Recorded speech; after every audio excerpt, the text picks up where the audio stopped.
Hey, welcome to Tabletop Skirmish Games. I'm Lee, and in this video I'll be sharing 10 top tips that will hopefully help you when preparing to paint your army.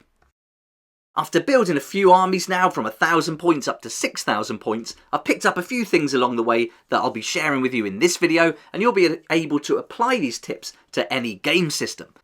But in this video I'll be using my Stormcast Eternals as an example because that's the army I'm about to start painting now. If you've never built an army and painted them before, then I hope this video will be helpful, and maybe even if you have done it, I hope you can pick up a few tips that you might not have thought about previously. Right, let's start with top tip number 1, and that is time. I think when you start to prepare to paint your army, it's a good idea to think about how much time you're going to have to devote to the project. The amount of time that you're going to have available is certainly going to influence the size of the army that you can paint up, and maybe you want to just start at 500 or 1,000 points and go from there and just spend maybe your weekends working on it, or even just a few hours a week. But if you want to do something bigger, maybe going up to 2,000 points or more and doing it all in one go, then you're certainly going to expect to have a little bit more time to dedicate to it. And then once you've gone through the planning stage, worked out how many points, picked up your models, and then worked out how much is that all going to cost, then it's time to look at painting and the colour scheme. Then think about techniques, the standard you want to paint your army up to, and then you can start breaking it down and working out a time scale. Top tip number 2 is to set a deadline. I think this is a really good idea and it works alongside the time. Once you know exactly what you want to paint and how you're going to do it, and you've got an idea of how many hours a day or a week you're going to dedicate to the project, now you can kind of work out a deadline. And I like to have something that's going to hold me accountable. And for me, I've planned a Warcry introduction session at my local game club. I'll need to be taking a selection of these models to that, so I know I've got to get them done in time. Now, you might not like that kind of level of pressure, but I think having a deadline is good all the same. And if you find you're falling behind or something in life in general gets in the way, then just extend that deadline. But I think it's really important to have it, otherwise time can just get away from you. Tip number 3 is to decide on a standard that you want to paint your army to. I'm going with the Stormcast Eternals, and I've decided to go with a black theme. I want to get these painted pretty quickly. I want them to be a tabletop ready standard, but good quality. I think tabletop ready doesn't have to be scruffy. If you do tabletop ready standard and you do it neatly, then it can look pretty good. Spending a bit of time on the bases also helps as well. And here's a model I've painted just with contrast paints and a little bit of dry brushing on the scales, and that's all I've done to it. I spent a little bit of time on the bases, and I think for a tabletop ready piece, this is really good. Spending just a little bit more time on the bases really helped, but otherwise it is just contrast paint and a dry brush. I think you can get some good effects from that. I'm certainly more about playing with the models than painting them, but I still want them to look good, and I'm going to be playing these for potentially years, so I want to spend a little bit of time on them, but really get them to the tabletop as quick as I can. Now we know the standard we want to get to, it's time for tip number 4 to really think about the techniques you'll use to get your models painted up. And this is a massive part of the process because the techniques can make or break the project. I want to keep things simple, so I'm going to stick to techniques I know work, ones I've used in the past, and here's one of my favourite models from the Corvus Cabal, and this was all contrast paints with a little bit of dry brush on the feathers, so very easy to do. So I know I'm going to be dry brushing in this project, and then I'm going to use a wash over the top, and I did something similar here with dry brushing, just with contrast paint and a dry brush, and again, quick, easy and simple, but I think the effects come out really nice for the amount of time that I've spent on the project. You might want to do blending and things like that, but just bear in mind that's going to take a lot more time. So depending on how much time you've got to devote to the project, that's really going to influence the techniques you use as well. Before we move on to tip 5, I'd like to say a huge thank you to today's sponsor, Master of Miniatures. They make some amazing models. I've had a bunch of them that I've featured here on the channel. I've recently bought this guy. I play him as a troll in my Blood Bowl Snotling team, but they do some great models for Dungeons and Dragons, Blood Bowl, Warcry would be fantastic for these, so I definitely recommend checking them out. I love how they shine a light on their partner sculptors so you know exactly who's creating each of the models, and the quality's fantastic. There's a link in the description down below and I can't recommend them enough. Now we're on to tip number 5, and that is a theme. Is there a theme that you want to incorporate into your army? And for me, I want to go with something like I've done with my Sylvaneth, and I want an autumn theme. So I picked up this leaf litter by Green Stuff World, and this is awesome. These are little cut-out leaves. I think they're going to be brilliant going against that black. That contrast is going to be really vibrant, and I think it's going to look awesome. I'm also going to jazz up my Sylvaneth up a little bit, because I'll be using those in Warcry, and maybe even mixing them in with this Order army. When you've got a theme in mind, you can start picking up the equipment and the ingredients you need for it. If you want to do maybe a frozen one, you're going to need something that represents snow. So that takes us nicely in to top tip number 6, and that's to prepare. When you're preparing, I think it's a good idea to go through and have all your paints ready. Make sure you've bought everything you need. Get everything together for your basing. So if you're doing an autumn one or a snow theme, get all those components. Then get all your models primed at the same time, so you're ready to start painting right away. And I use these little wooden boards to transport my models on. It really helps if you want to pick them up from one section of your workspace and then move them across to another.